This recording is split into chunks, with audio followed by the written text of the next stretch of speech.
Good afternoon, Miss Euphemia. Good afternoon, ma'am. Okay, Miss Euphemia, can you tell me about yourself? My name is Euphemia Sumogat, 33 years of age. I have two kids. My Okay. eldest is a girl. Her name is Tanya Kate Sumogat, 13 years old. And then my youngest is a boy. His name is Gabriel Sumogat, 11 years old. Okay, I have few questions for you to answer, so let's start. Why do you want to work as a maid?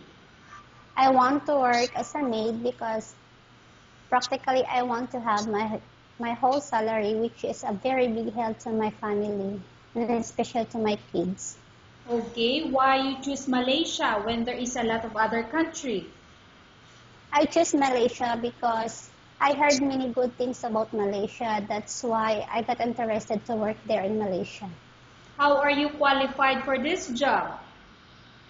I think I'm qualified because I passed all my trainings. I'm fit to work, I'm fast learning, and I'm willing to be trained. May I know what is your education level is? High school graduate, ma'am. What is your recent working experience?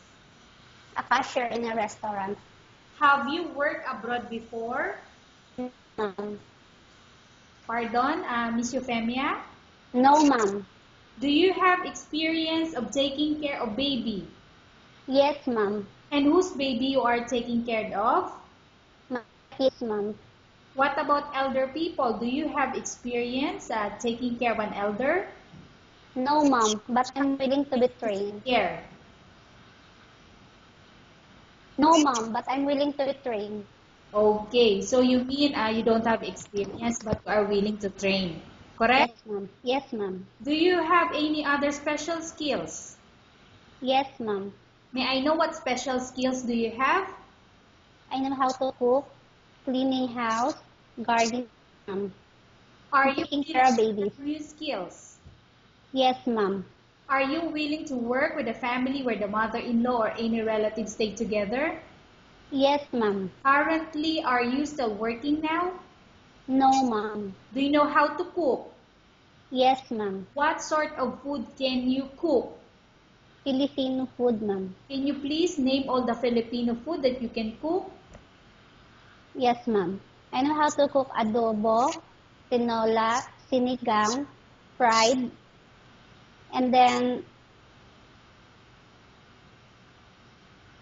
all kind of dish in Filipino, ma'am. Okay. Are you aware that you will have to do washing, cleaning, ironing, and cooking? Yes, ma'am. From all the house chores or household work such as washing, cleaning, ironing, and cooking, which do you like most? Cooking. If ever you were selected to work in Malaysia, who will take care of your kids? My living partner, ma'am, and then his parents also will help him to watch my kids. Okay. You are not allowed to use handphone during working hours. Yes, ma'am. You are only allowed to use handphone after you finish all the works and when going to bed. Yes, ma'am. You are strictly needed to surrender the handphone to your employer in the morning and your employer will turn back to you once you're going to bed. Yes, ma'am. If ever your employer finds out that you're abusing your handphone and it's affected your work performance, your employer will confiscate your handphone and you're not allowed to hold it anymore. Instead, your employer will allow you to call to your family 3 times in a month.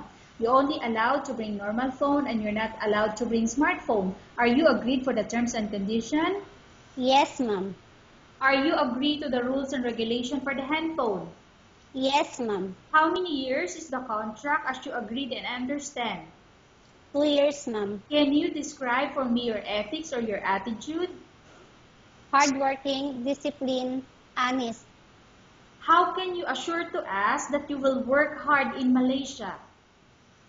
I can assure to you, ma'am, because I'm willing to be, I'm willing to do everything, and then I will obey all the regulations. Can you promise not to use the telephone without the permission of your employer? Yes, ma'am. Can you promise not to put on makeup but to dress properly while work? Yes, ma'am. Can you promise not to invite friends and relatives without the consent of your employer? Yes, ma'am. Can you promise not to ask for advance salary from your employer under any circumstances? Yes, ma'am. Do you really understand of the rules and regulation of the agency? Yes, ma'am. Do you pay any placement fee for you to come to Malaysia to work as a maid? No, ma'am. Do you have any history of sickness, example breast cancer or any other illness? No, ma'am. Do you suffer from any skin diseases, allergy or physical defect? No, ma'am. Have you suffered from any serious illness? No, ma'am. Do you smoke? No, ma'am. Have you undergone any operation? No, ma'am. Are you medically fit? Yes, ma'am. Are you in any medication? No, ma'am. Are you allergic with any food? No, ma'am. Are you prepared to work for the employer of any race? Yes, ma'am. Are you prepared to eat the type of food taken by your employer? Yes, ma'am. Are you afraid of being left alone in the house? No, ma'am. Are you afraid of dogs or other pets? No, ma'am. Can you promise to work according to instruction from your employer? Yes, ma'am. Do you have any immediate family working in Malaysia? No, ma'am. Okay, Ms. Euphemia, we have finished our question section. Let's go to case study. I have a case study for you and I want you to answer me truthfully.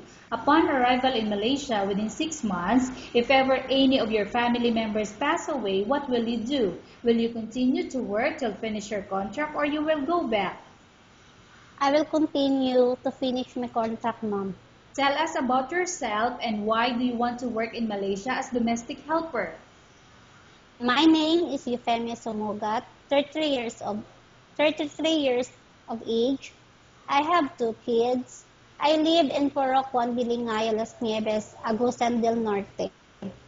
I really want to work in Malaysia, ma'am, because I want to support all the needs of my children. And then I really want to earn some money so that I can put up even just a small business someday. And we can send our children in college as well.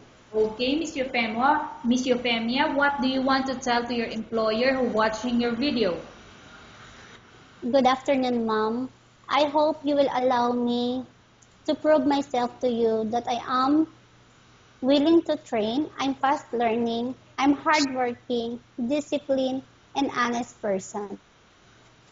Okay, thank you very much, Miss Euphemia. We will update your agency if there's any selection made by the employer. Thank you, ma'am.